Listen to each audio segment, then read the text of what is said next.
There is a question I keep asking when I look at microbrands. What can a small independent brand do at a price point that the big names have stopped caring about? And every once in a while, a watch arrives that answers that question so convincingly it makes you look twice. This is the Héron Marinor Atlantic Blue Gen 2 from a brand based in Montreal, Canada, a vintage inspired diver that draws from the Rolex Submariner, the Omega Seamaster 300, and the Blancpain 50 Fathoms, but builds something with its own identity on top of those foundations.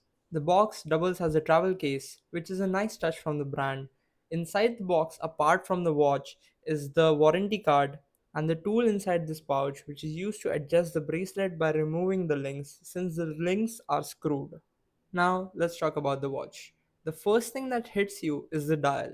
A dark, dusky blue, not a bright teal, not a standard navy, something in between that shifts depending on the light.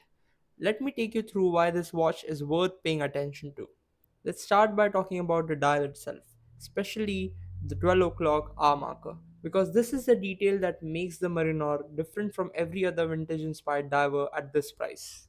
Instead of the standard triangle you see on almost every dive watch, Heron used a North Star symbol. And there is a reason for that. On early dive watches, the marker at 12 helped divers read the time instantly underwater. For sailors, the North Star was the fixed reference point for navigation at sea. Heron brought both ideas together in one marker. That is not a random design choice, and the watch is full of such design ideas. Like the bezel here. 120 clicks, unidirectional, curved sapphire insert, not aluminium, not ceramic, sapphire. And curved, which is the detail that makes the Marinor's profile so distinctive. The combination of a boxed sapphire crystal and a curved sapphire bezel is genuinely rare and complex to produce. It gives the watch a depth and visual presence that you usually only find on much more expensive pieces. The action is solid, not too stiff, not too light. Each click is positive and deliberate. The crown is screw down, positive confirmation when it locks, no concerns about accidentally unscrewing it during the day. And the case back, screw in stainless steel, solid, no exhibition window, engraved with the profile of an old sea captain. The watch is named Marinor, a blend of marine and nord, the French word for north. Referencing the North Star and the brand's northern Canadian origins, the salty old figure on the back ties the whole story together. And inside the case back, a hidden perlage finish, a traditional hand applied decoration that nobody will ever see unless they open the watch. That is the kind of detail that tells you this brand cares about the craft. Now, the specifications. And this is where Heron made choices that are genuinely hard to argue with. The case is 1200 HV hardened steel. Standard untreated steel sits at around 120 HV, which means Heron's treatment makes it 10 times harder. What that means in practice is that this watch resists scratches at a level far beyond what the price suggests. The case and bracelet have been treated to the same standard, so the whole package stays looking pristine longer than almost anything else at this price point.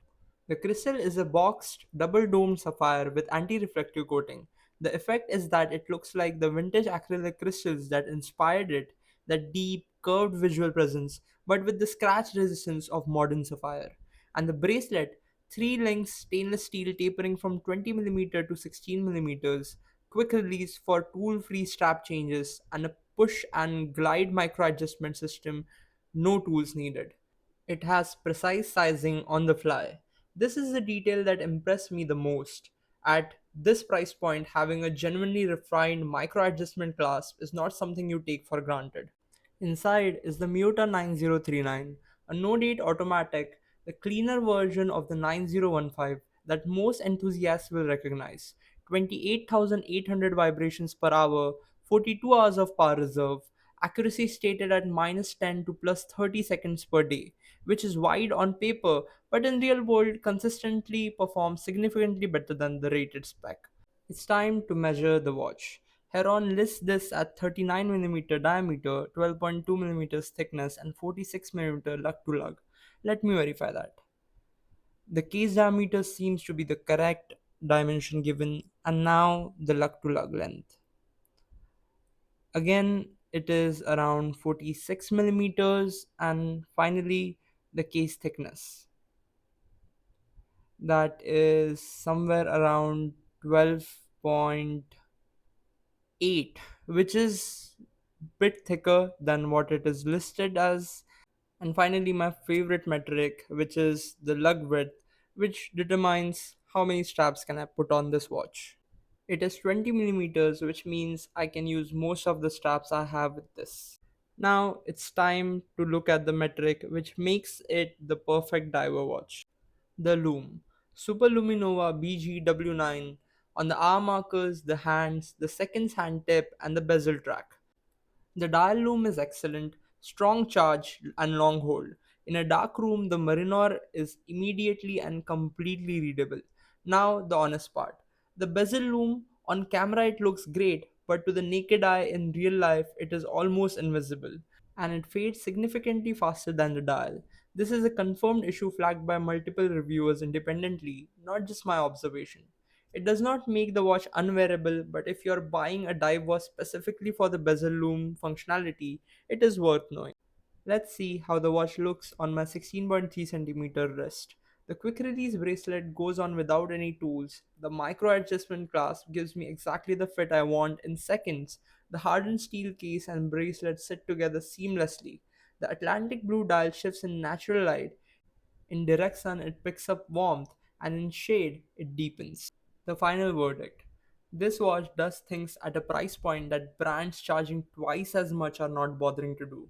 The 1200 HV hardened steel, 10 times harder than untreated steel, the curved sapphire bezel paired with the box sapphire crystal, the North Star marker with a genuine story behind it, the push and glide micro adjustment clasp, 300 meters of water resistance, the hidden prelage finish inside the case bag that nobody will ever see, all of it considered, all of it executed well.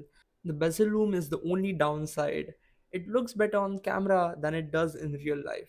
That is a genuine limitation worth acknowledging. But taking everything together, the Heron Marinor is one of the most complete microbrand propositions I have come across at this price. That is all for today. If you enjoyed the video, don't forget to subscribe. We are pushing for 1,000 subscribers, and every one of you matter to me. Many more videos coming in, so stay tuned, and I'll see you on the next take.